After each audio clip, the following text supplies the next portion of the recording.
Good morning and welcome to the internet's only live daily housing show exclusively on BAM. The Hot Sheet covers what you need to know about the real estate industry in a 24-hour time period. On today's Hot Sheet, I will share the latest numbers on housing inventory and asking rent growth, plus economist Ali Wolf on the chances of a housing market recession, a double dip.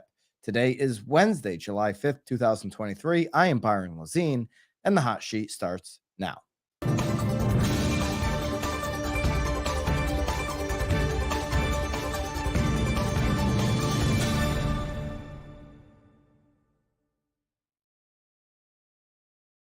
Welcome back from our longest break from the Hot Sheet since we started this show in January of this year. We are live every day the markets are open. Of course, we weren't on Monday with the half a day of the markets, but glad to be back after the 4 days off. Hope everybody had an excellent 4th of July. And let me know in the comments which market you are tuning in from today here on the live chat. So it finally happened. We've been looking at this closely the last couple of weeks, expecting it to happen. And in fact, this last week, it did happen. Inventory is now negative year over year. Housing inventory finally broke under the 2022 levels this past week.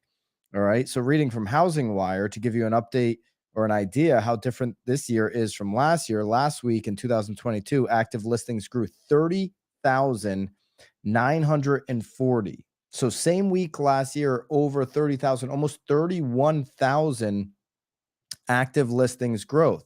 Makes sense. We're in the, coming into the holiday, 4th of July. This is technically the week before the 4th of July. We're talking about that last week of June.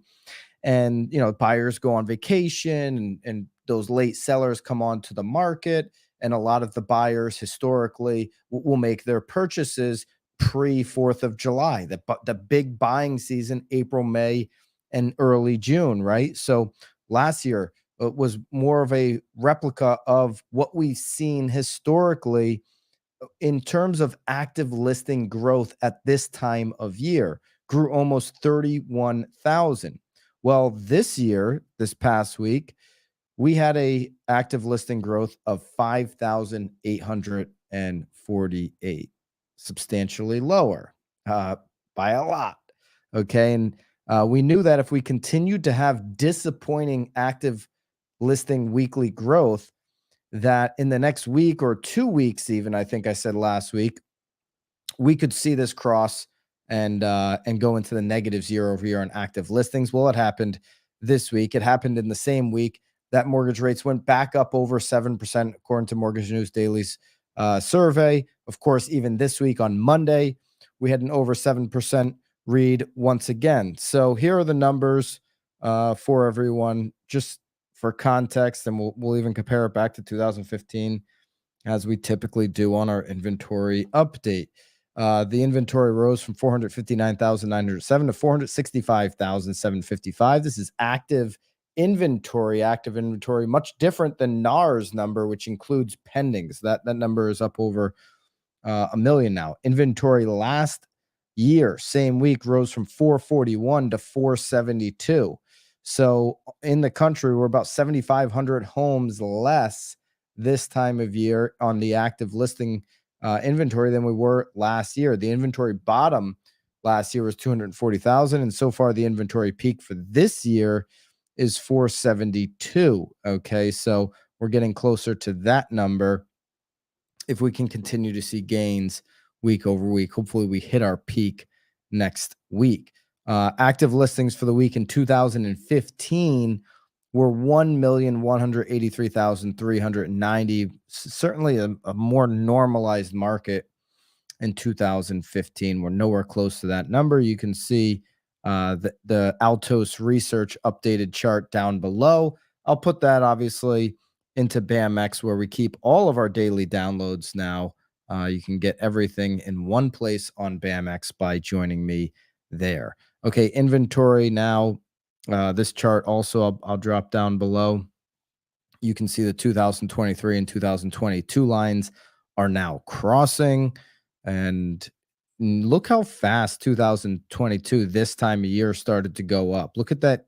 Look at the line for active inventory last year. Once we hit this midsummer, beginning of summer to midsummer stretch, you saw that inventory really went up significantly, and it had been on the upward trend leading into that May and June. You really saw inventory increasing. Remember, this was also the time that the interest rate was getting increased.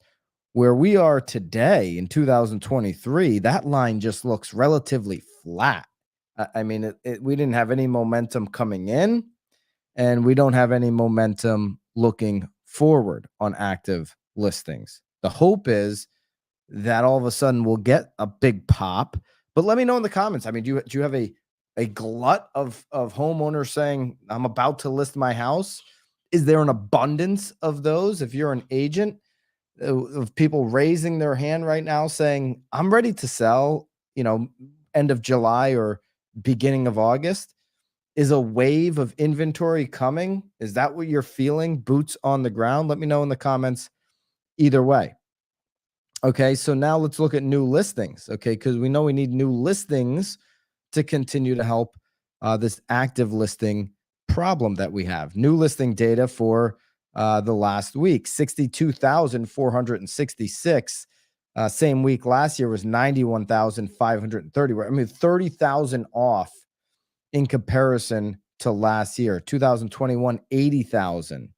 Okay, so new listing chart will be down below for you as well, well below 2022 and 2021. I mean, we are just completely flat. Where you saw the last couple of years, you at least had peaks and valleys that were significantly higher, of course, than where we're sitting today on new listings. So are you expecting new listings coming to the market? I'd love to know if you do think that this is going to change. Michael O'Connor says, I'm sensing an increase. Michael is from Rochester, New York. So upstate New York, sensing an increase. Interesting. Love to know, do others agree, and from which market? Are you sensing an increase in new listings? William Burton from Charleston, don't see a bunch of inventory ready to come on. We've dropped under 2,300 active listings once again. So Charleston, very desirable market, not sensing a bunch coming on in the near term over there. Our market tends to be behind the rest of the nation. I see an increase and then a fall off going into mid-fall, and that is move to the mother lode. Where's the mother lode? Let me know where the mother lode is. Love to know. Maybe even love to visit. Cooper, do you know where that is? You couldn't. Okay. All right. You had a smile on your face like you knew where the mother lode was. Love the name. All right. There's your inventory update. Update on rent. Covered the realtor.com report last week that validated what we've been seeing and talking about here on the hot sheet, that year over year, realtor.com says the median rent is now in the negatives. Okay. So the first time that they've been able to report down into the negatives. Now there's more information. I'm reading off the calculated risk blog that validates what I've been saying for the last 3 months. Okay. And so this is from apartmentlist.com, Apartment List National Rent Report. July 2023 Apartment List and National Rent Report. The rental market hit a big milestone this month as national rent growth is finally flat year over year. So according to them, national rent growth is flat. According to realtor.com, negatives. After nearly a year of deceleration in the rental market, we've shown those charts where rentals are decelerating. I have a very interesting chart that's rather confusing when you look at what we've been reporting in real time. It breaks it down perfectly. I'll share it in just a couple minutes here. It breaks it down perfectly. We've been reporting in real time, and then what the Fed is looking at, which is completely frustrating. This means that on average across the nation, apartments today are renting for the same price they did 1 year ago. Okay, so this marks a major shift from the recent path when annual rent growth topped out at nearly 18% nationally and over 40% in a handful of popular cities. So same price as 1 year ago. So we're not seeing this continued year over year rent acceleration. Now, the 2 years prior to last year, we did see over 20% growth on rent prices. Okay, so we needed to cool out at some point. On a month-over-month basis, rents continued to tick up, albeit slowly. This is according to Apartment List. Our national rent index increased by 0.4% over the course of June, but this monthly measurement of rent growth is gradually declining at a time of year when it's normally picking up steam. Okay, so normally you'll see this rent growth number move higher this time of year. It's actually gradually declining. Rent growth in 2023 has come in at a much slower pace than previous years, thanks to a combination of sluggish demand and increasing supply. And the majority of the supply is still coming. Okay, the majority of the supply on rent is going to hit. As we know, we have this glut of multifamily completions that are about to hit in quarter 3 and in quarter 4, late quarter 3, early quarter 4. So you're going to have more competition, more inventory on apartments, and that's going to slow this rent growth down even more. What are brand new developers going to do when they're not getting the demand that they expected 3 years ago when they started these projects? They're going to be very competitive, a la what builders are doing right now. Hey, how about 3 months free? Brand new space. How about we match the rent from the place that's 20, 30 years old? Okay, and what's that going to do to the competing places as people move out? It's gonna lower their rent. Okay, so we're gonna be in my belief here is we're gonna be in a 12-month span of significant rent competition, which is going to lower prices on a month-over-month basis. Of course, this is increasing just slightly, but expected now to start to decline as we've seen seasonality take over. You can see here month-over-month change in national rent index. These first few months of the year completely different than 2022 and 2021, where rents were accelerating. We saw the seasonality of the winter months were sharper declines than ever before, and we're expecting even bigger ones this year. Okay. The supply side of the rental market hit a major milestone this month. Our vacancy index now stands at 7.2%. Okay. So this matches what was going on at the beginning of the pandemic. Okay. So Apartment List national vacancy index, this is from 2019 to the present. So 2019, just over 6%. Obviously, beginning of 2020 topped out at 7.2%. With all of the uncertainty, we're back to that number on vacancy. Expect this number to go up even more as some of this inventory hits the market on rents. This is good, okay? This is fantastic news for inflation. I've been talking about it for a long time. Don't get down on rent prices going down. If you're working with an investor or you're an investor yourself, hopefully you got a low mortgage rate. Hopefully your numbers work, okay? Because these rent prices are not going to continue to accelerate the way that they have been. Last week, you can go back and re-listen. We talked about this chart, this Realtor.com trend where you're seeing rents continue to decelerate right now. All right, now the chart that I want to show you that really shows us, what's going on with this crazy market. By the way, just back to listings real quick. I did drop this one into the BAMX download. So if you're not a member of BAMX, just join me down below using the link. This chart is down below when you're looking at listings. This compares 17, 18, 19, 23 on a variety of different ways. This is a great one to show people the low competition that they have on the rents.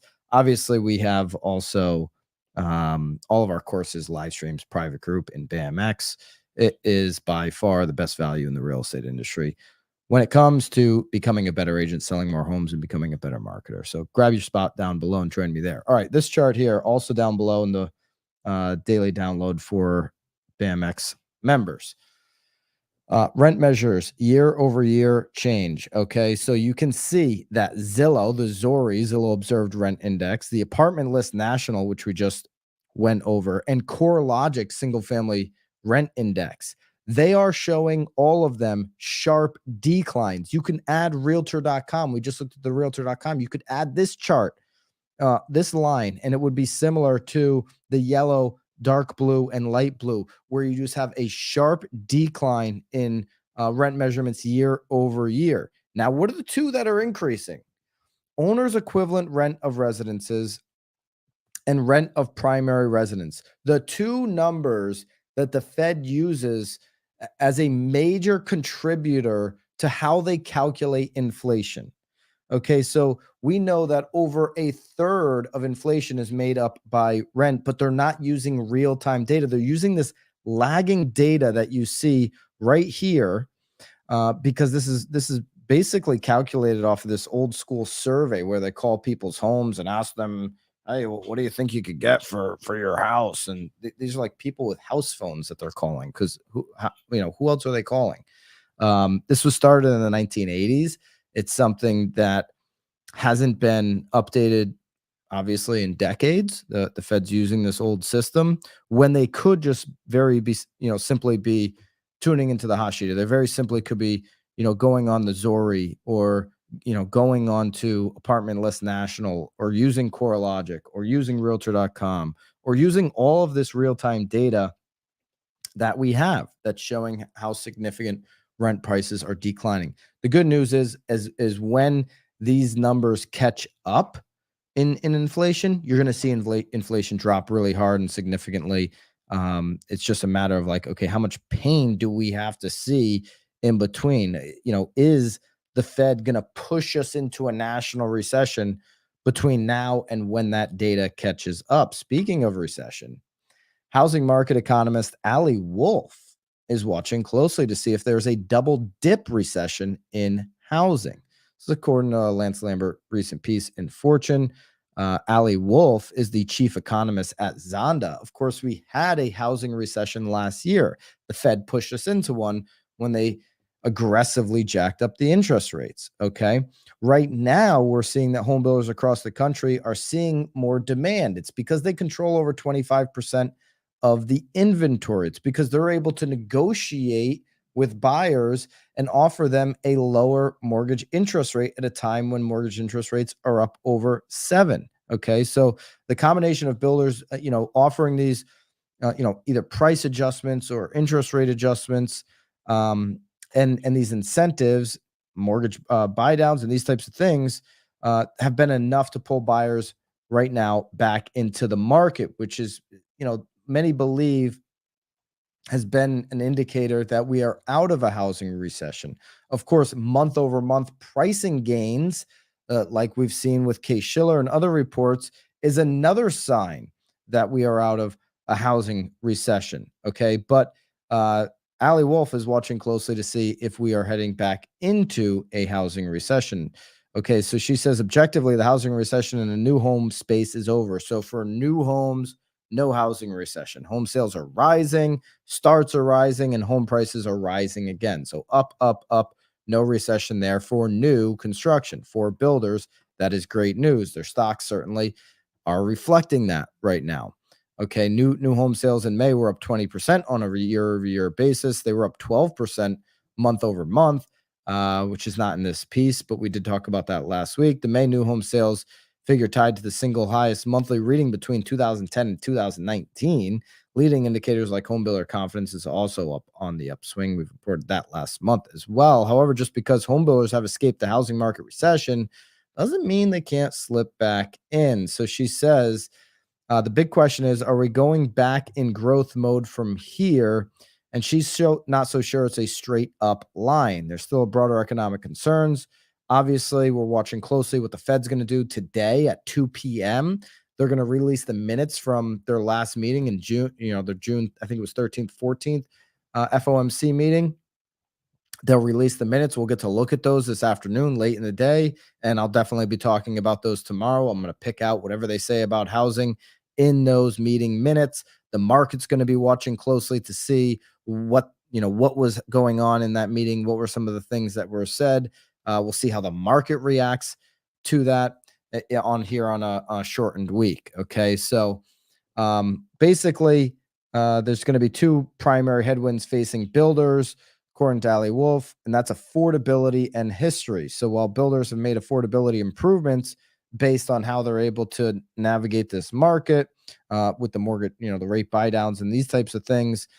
They could once again find themselves in a so-called recession if rates continue to heat up right now. It can get to a place where they just might not be able to make enough concessions. Second hit, because they're still borrowing money to fund some of these projects, of course. Second headwind here is economic history. The Federal Reserve is into its fastest rate hiking campaign, of course, in 40 years. And federal inflation fighting campaigns usually conclude with a full-blown U.S. recession. It seems like we've been talking about that for 2 years. Once you usually peak out, though, at more federal interest rates, you do see recession fall. We'll see if that's continues to be the case or if they're going to be able to have this soft landing. Back in January, Fed Governor Christopher Waller said there's about 9 to 12-month lag between Federal Reserve policy move and its impact on the broader economy. Okay, so we're probably still 6 to 9 months out potentially from what they would consider, the moment of recessionary times. The first Fed rate hike, March 22, was 16 months ago, while the most recent hike, May 22nd, was just 2 months ago. So economists aren't ready to declare victory yet. Dawn McNary from Texas, maybe summer stall days on market has more than doubled in the last 10 days. Okay, so days on market more than doubled in the last 10 days. That's an interesting indicator to know about your local market and to be sharing that information. 39 to over 90. Wow, that's a big jump in the last 10 days, showing slow to silent. This is east of Dallas. Anybody else seeing anything similar to that? I know the Northeast, that would not be the case in almost every market, certainly in any affordable price ranges in the Northeast. Love to know in your market if you're experiencing some weird movements like that. Listen, the market's very complex and it's going to continue to be strange. So don't take what's happened the first 6 months for certainty or for granted. These things can change on a dime in these economic uncertain times that we're in. And Dawn's point there, I think, is right on. This chart's down below here for you. It's the U.S. housing starts seasonally adjusted rate. You see multifamily, if you're watching, you see that large spike up. Multifamily starts are significantly higher than single family units. Single family still lagging, anything that happened in the 90s and the 2000s, still playing major catch up on single families, but multifamily is hot right now on housing starts. And we do have a glut of that inventory coming down below. I did drop that down below for you, for everybody that is in BAM X. All right. Let's take a look at where the 10-year is today as we await these meeting minutes released from the Fed. 10-year is up. It's been high. 10-year has been high lately, 3.870. If we just look at the last month here, you can see a sharp incline here recently in the last week. And that has certainly reflected our 30-year mortgage rates, where the end of the week last week we were up over 7%. Monday's reading was 7.03, and the 30-year fixed weekly from Freddie Mac was up to 671 from 667 the week prior. Okay, so there's your hot sheet for this Wednesday on a short holiday week. Hope everybody joins me in BAMX that has yet to do that. The markets are starting the day down. Everybody's waiting for the Fed meeting minutes. We're going to go over that tomorrow and see what they were talking about with housing. Until then, hope everybody has a great Wednesday, super productive, and we'll see you then. Toodaloo.